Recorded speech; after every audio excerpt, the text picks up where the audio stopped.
Olá a todos, meu nome é Eva Caroline Veloso Brito, sou estudante do 9º período de Agronomia, da Universidade Estadual do Piauí, Campus Uruçu. E eu vou falar um pouco para vocês sobre a questão das verminoses e a vermifugação, na caprinocultura, na ovinocaprinocultura, na disciplina.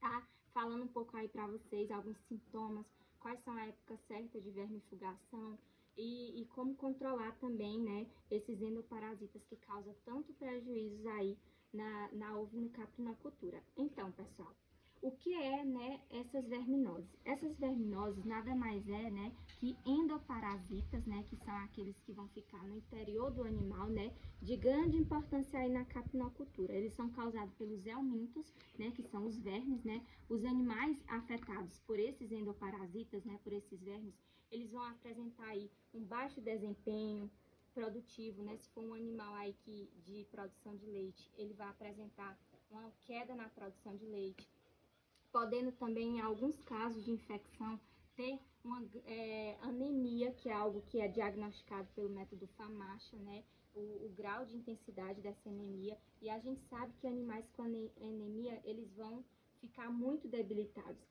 E como esse animal, ele se contamina? Como esse animal se contamina? A gente pode ter aí diversos fatores, que causam essa contaminação, principalmente aí se o sistema for intensivo, a superlotação dos animais ali naquele ambiente, que vai causar o quê? Fezes, que às vezes não tem a limpeza correta. Então vai ter ali a questão também de animais também de outras raças misturadas, ambientes sujos, úmidos. Então aquilo dali e várias outras sujeicidades. Então isso vai causar com que tenha a proliferação, e a contaminação dessas verminoses. Os animais infectados também por vermes, eles vão apresentar aí sintomas físicos que é fácil de diagnosticar. Os animais ficam com o pelo arrupiado, sabe? Eles ficam sem brilho, então você pode estar diagnosticando com verminose. Vai ter uma perda de peso também aí acentuada. Como eu já citei, se for um animal que tem a produção de leite, vai ter uma queda na produção.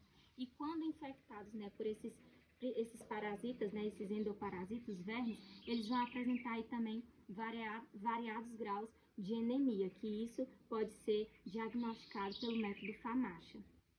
Então, pessoal, dando continuidade, eu vou estar falando agora um pouco sobre a vermifugação. O que seria a vermifugação? Hoje em dia, ela, sem dúvidas, é o método mais eficaz que você tem que estar entrando ali para ter o controle, desses endoparasitas no seu rebanho.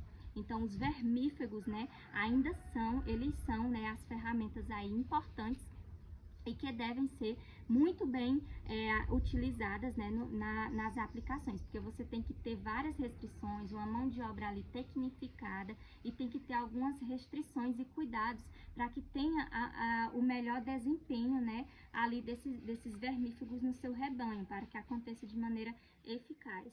No caso dos ovinos e dos caprinos, eles são aplicados, por via oral, no caso dentro da boca, e você pode estar utilizando aí o uso de seringas e também de pistolas. Aí eu vou estar citando para vocês alguns desses cuidados que você precisa ter, na aplicação desses vermífugos.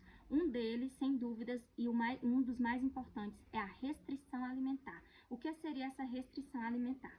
Antes de você aplicar os vermífugos no seu rebanho, você precisa ter aí um período de jejum, eu creio que no máximo até 12 horas, esse período de jejum, acho que seria eficaz no seu rebanho. Por quê? Porque você teria que ter esse jejum? Porque os vermífugos, eles vão se aderir à fibra do capim, e ele se aderindo à fibra do capim, ele vai ter o quê? Ele não vai ser tão eficaz, ele vai diminuir o seu desempenho ali no seu rebanho. Então, ele vai se aderir na fibra do capim, o que vai levar a uma passagem rápida da droga, e uma menor absorção do caprino ou do ovino, o que vai reduzir a eficácia do vermífugo. Por isso que você tem que ter aí esse jejum de 12 horas para ter a aplicação dos vermífugos. Então, a restrição alimentar é um dos primeiros cuidados, restrições que você tem que ter na aplicação. Outros cuidados que você tem que ter, pessoal, é a questão da administração da dose. Então, você sempre tem que administrar a dose recomendada do fabricante. Você tem que estar lendo a bula, saber a pesagem dos seus animais. Se você não tiver uma balança, utilizar o uso de uma fita abdominal, né? Porque você vai ter mais ou menos aí a noção de qual dose vai aplicar no seu rebanho. Então, sempre tem que fazer o uso, né, do recomendado do fabricante. Ficar sempre atento também às diferenças entre os caprinos e os ovinos, porque as doses do mesmo medicamento, às vezes, tem as recomendações diferentes para ambos, né? Outro cuidado também que você tem que levar em consideração é a questão que eles são vendidos em frascos maiores e menores. Então, os frascos maiores tem que ter muito cuidado em questão de contaminação. Então, você tem que ter esse outro cuidado.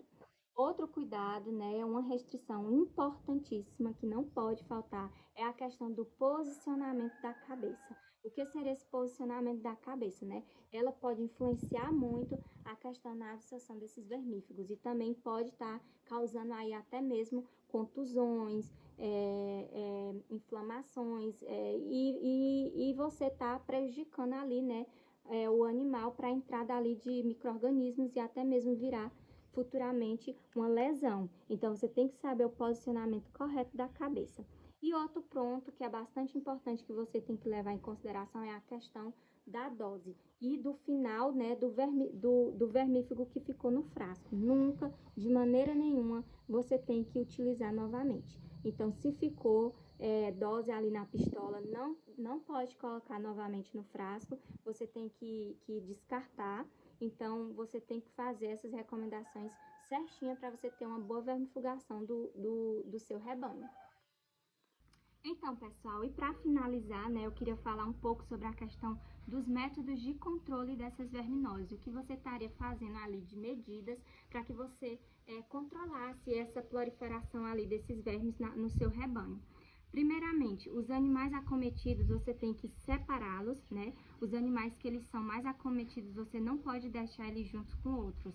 Por mais que eles sejam tratados com os vermífugos, você precisa estar retirando eles, né, dos demais ali, porque você vai estar gastando com mais vermífugos e mão de obra. Então, tem que retirá-los, né, separá-los para que não acometa os outros. Outra medida importante que você deve levar em consideração, a alimentação e as instalações sempre limpas, né, e desinfetadas. Então, você não há necessidade de você vermifugar os animais jovens. Você cuidando da alimentação balanceada, das instalações limpas e desinfetadas, você vai afastar, né, esses vermes do seu rebanho. Então, é um dos fatores que você pode levar em consideração. E por fim também, não há, né, em sistema extensivo, você sempre tem que estar aí com um pastejo rotacionado. O que seria esse pastejo rotacionado? Não ultrapassar 4 dias, né? Deixar sempre o pasto ali descansar em torno de 30 dias, no mínimo 30 dias, né? Para separar também as categorias de animais. Então, vai evitar, né, evitando também ali o pastejo misto entre os ovinos e os caprinos. Então, tem que fazer esse pastejo rotacionado também.